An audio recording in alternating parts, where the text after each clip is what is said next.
పవన్ కళ్యాణ్ గారి చొరవతో TDP Janasena BJP కూటమిగా ఏర్పడి నాటి నుండి నేను చూస్తున్నాను. అలాగే కూటమి ప్రభుత్వం ఏర్పడి ఇంకా 2 ఏళ్లు కూడా పూర్తి కాకుండానే కాపుల్లో ఎమోషన్ రెచ్చగొట్టడానికి కొంతమంది నానా రకాల ప్రయత్నాలు చేస్తున్నారు. అందుకే ఈ సోకాల్డ్ కాపు నాయకుల వల్ల కాపు కులం ఎంత నష్టపోతుందో మీ అందరికీ చెప్పడానికి ఈ వీడియో చేస్తున్నాను.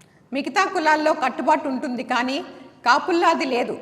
అదే ఉంటే ఇన్ని సంఘాలు ఎందుకు, ఇంతమంది కాపు నాయకులు ఎందుకు చెప్పండి? ఇప్పుడు పవన్ కళ్యాణ్ గారిని మా కాపుల సమస్యలు చెప్పుకోవడానికి జనసేన పార్టీలో కాపులు లేకపోవడం చాలా ఇబ్బందిగా ఉందని ఇటీవల కొంతమంది కాపు నేతలమని చెప్పుకునేవారు లేవనెత్తిన సమస్య. మరి అలా అనేవారిని నేను ఒక సూటి ప్రశ్న అడుగుతున్నాను. వైసీపీ ప్రభుత్వంలో ఉన్నప్పుడు మీరు ఎక్కడ చెప్పుకున్నారు? అప్పుడు మీ గొంతులేమైపోయాయి? అయితే మీరు కేవలం కాపు కులం గురించే మాట్లాడుతున్నందున కొన్ని విషయాలు గుర్తు చేయాల్సి వస్తుంది. ఈరోజు జనసేన పార్టీలో ఉన్న 21 మంది ఎమ్మెల్యేల్లో దాదాపు 10 మంది కాపులే ఉన్నారు.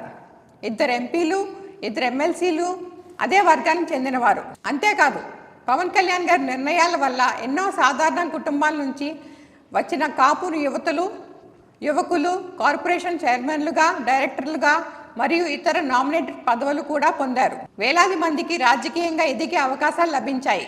నిజానికి ఈ కాపు సంఘం నాయకుల వల్ల కాపులు ఎంత నష్టపోయారో కొత్తగా చెప్పాల్సిందేమీ లేదు. అట్లా అప్రమత్తంగా లేకపోతే ఇంకా నష్టపోతామని గుర్తిస్తే చాలు.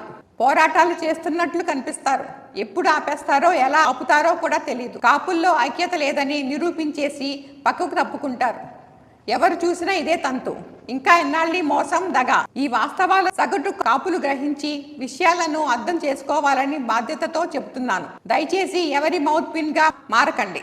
కలతలు సృష్టిస్తున్న సో కాల్డ్ కాపు నాయకులను హెచ్చరిస్తున్నాను. నమస్కారం.